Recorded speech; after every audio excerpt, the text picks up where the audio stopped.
So many of my clients come to me really feeling overwhelmed by the mountain of tasks they have to do in order to recover, and they feel like they don't have time for anything else. And it's really where healing becomes this relentless cycle of stress and exhaustion.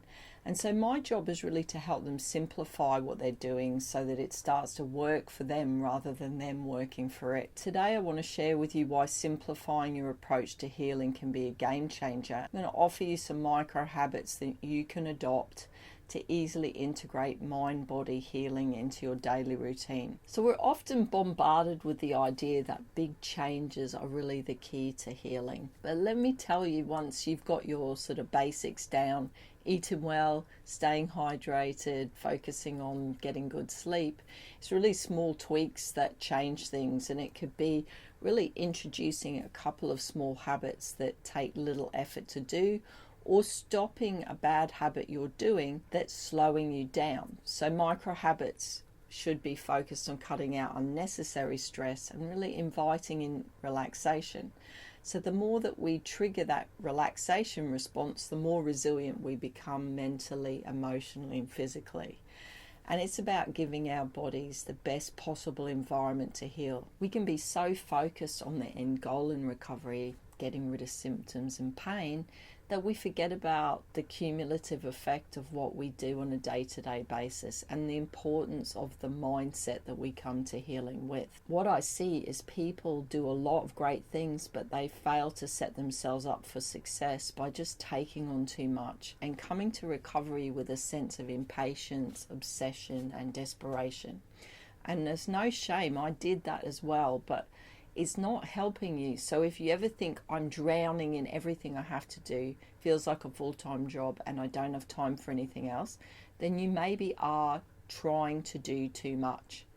And so what I do with clients is get them to be brutally honest about what is and isn't serving them, what they hate doing, what they do out of desperation, and what just feels like too much, and we get rid of it. Because achieving simplicity in chronic illness recovery requires a significant mindset shift. So instead of feeling pressured to do a multitude of tasks or believing that only massive changes will make a difference, true healing really comes from finding a balance in our lives through doing things that are sustainable and that still enable us to do things that we enjoy. So we're about shifting our focus from quantity to quality and ensuring that the changes we make contribute positively to overall well-being. So I'm going to give you some examples of small habits that you can try and some ideas of things you might be doing that aren't helping you that I've seen clients get stuck with as well. So we've all got a lot of things going on, and it's very difficult to schedule time to do a grounding practice.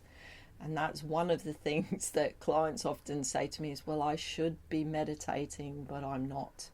So the best time I've found to add in a grounding practice for clients is either first thing in the morning or last thing at night, just because it's easier to build the habit when it's stacked on top of something that you do every day. The other thing that it does is it spreads a calming practice out over 2 bite-sized sessions, so it makes it easier to do. So I'm talking about something like tapping and breathing before bed for 5 to 10 minutes, a quick visualization, gentle 10-minute yoga or mindfulness, something where you're connecting with your body will do the trick.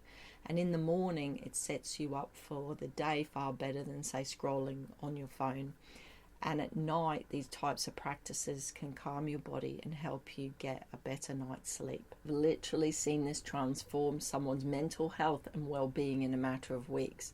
So by fostering a more healthy relationship with their phone, this client of mine transformed their anxious morning into a healing one. The problem is the content we get today is so polarizing and so sensationalist.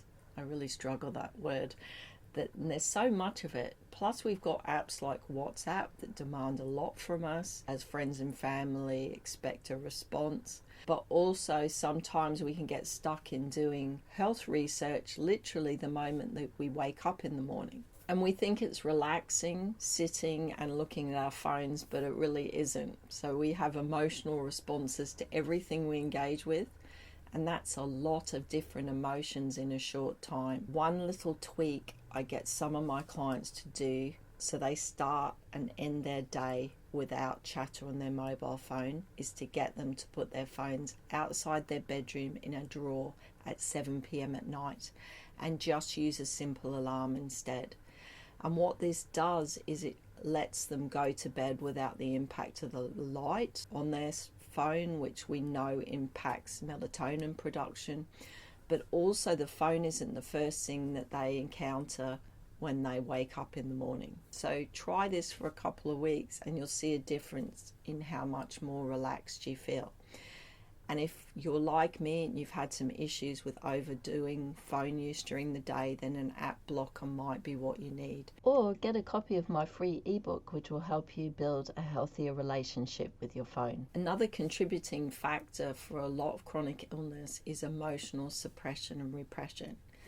So find something you like using in the moment, like tapping, and use it whenever you're feeling upset or dealing with symptoms.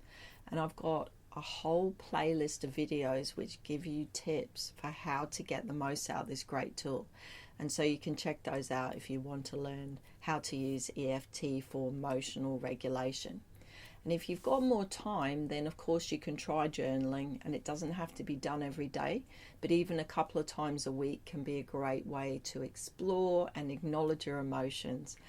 And something like simple journaling and combining that with tapping, a lot of my clients do this, enables you to get things off your chest. It relieves stress, it fosters your intuition, and also allows you to get closer to yourself.